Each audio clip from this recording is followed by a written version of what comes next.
কথায় আছে যার শেষ ভালো তার সব ভালো।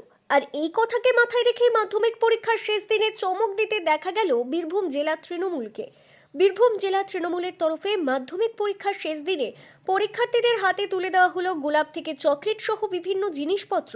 এছাড়াও বড় বড় করে পোস্টার লাগিয়ে টোটো ফ্রির কথা উল্লেখ করা হয়। এই যে গোলাপ ফুল আর পেন আর চকলেট। আজকে তো শেষ পরীক্ষা। হ্যাঁ, পরীক্ষাটা ভালো দিও। কোন স্কুল? এই তো শিউরি বাড়ির মধ্যে কোথায় সিট পড়েছে? কালিমা সিট পড়েছে। পরীক্ষা কেমন হবে? ভালো ভালো। মাধ্যমিক পরীক্ষার শেষ দিন বুধবার জীবনবিজ্ঞান পরীক্ষা দেওয়ার জন্য যখন পরীক্ষার্থীরা স্কুলের দিকে ছুটছে, ঠিক সেই সময় সিউড়ি বাসস্ট্যান্ড সংলগ্ন এলাকায় তৃণমূলের শ্রমিক সংগঠন পরীক্ষার্থীদের হাতে একটি করে গোলাপ ফুল, চকলেট, কলম এবং জলের বোতল তুলে দেওয়া হয়।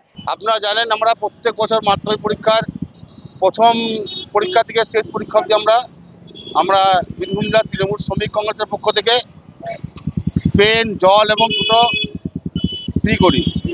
আজকে শেষ দিনে আমরা প্রত্যেক বছর একটু আলাদা ব্যবস্থা করি। আজকে যেমন আমাদের দলের পক্ষ থেকে আমরা মাধ্যমিক প্রত্যেক পরীক্ষার্থীর হাতে কলম, গোলাপ ফুল, চকলেট, জলের বোতল এবং যার স্কুল সিট পড়েছে টোটো ফ্রি। আমরা এই টোটোতে লেখা আছে আমাদের মাধ্যমিক পরীক্ষার্থী টোটো ফ্রি। এটা আমরা প্রত্যেক বছর করে থাকি।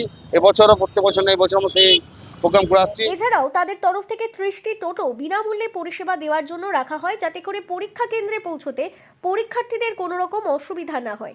বিনামূল্যে টোটো পরিষেবা অবশ্য প্রথম দিন থেকেই দেওয়া হচ্ছে বলে দাবি করা হয়। তবে এদিন অর্থাৎ মাধ্যমিক পরীক্ষার শেষ দিনে চমক দেওয়ার জন্য টোটোতে বিনামূল্যে টোটো পরিষেবার বিষয়টিকে উল্লেখ করা হয়।